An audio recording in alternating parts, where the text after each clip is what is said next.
This is Morphology Amigo. I am a locum hematology consultant in the NHS.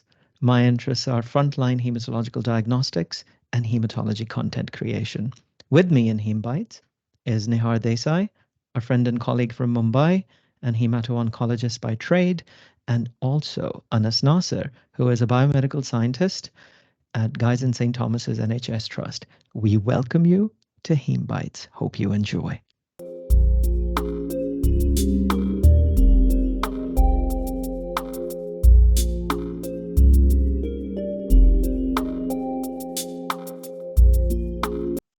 17-year-old presents with sweats and lymphadenopathy, and on the right side, he's got splenomegaly. Any thoughts? If anyone has a look, if anyone hasn't spoken, I please encourage you to speak. It's an open forum. It's all about learning, so please fire away. I'd be thinking about sort of the possible infective causes, EBV, CMV type picture. Yes, very good. And is there anything in the morphology that points you in that direction? The lymphocytes look very pleomorphic. They've got that sort of cupping around the red cells. I've forgotten what it's officially called, but that Scalloping. Scalloping, that's the word. But yeah, they just look very sort of unhappily reactive, but not in a clonal way. This can come up in a short case in part 2. And as our colleague has rightfully said, if you see the lymphocytes, they've got this open chromatin. They look a bit large and a little bit angry. And do you see this intense basophilic rimming right around? And they're almost like hugging the red cells, quote unquote, it's called scalloping.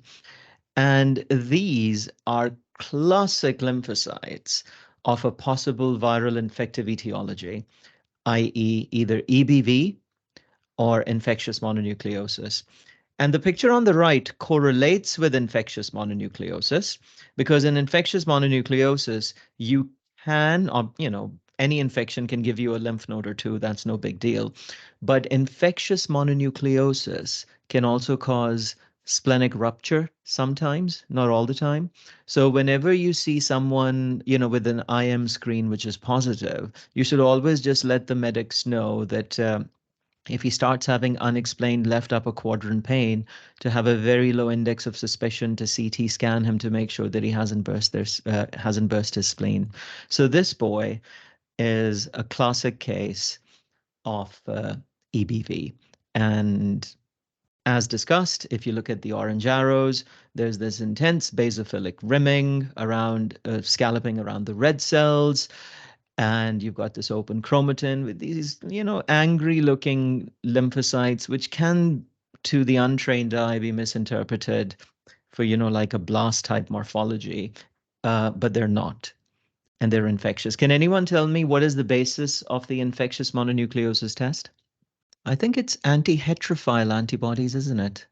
I think so. Can anyone double check that? Or I might be making things up. Yeah, it's heterophile antibodies. Yeah. I did have to look that up. Yeah, this is a case of EBV infection. Again, you don't have to do much. The narrative appears all scary and stuff, but actually it's just an infection. It's all about recognizing the signs on morphology, dialing down the acuteness of the medics, and just hopefully watching out for the possibility of any splenic rupture.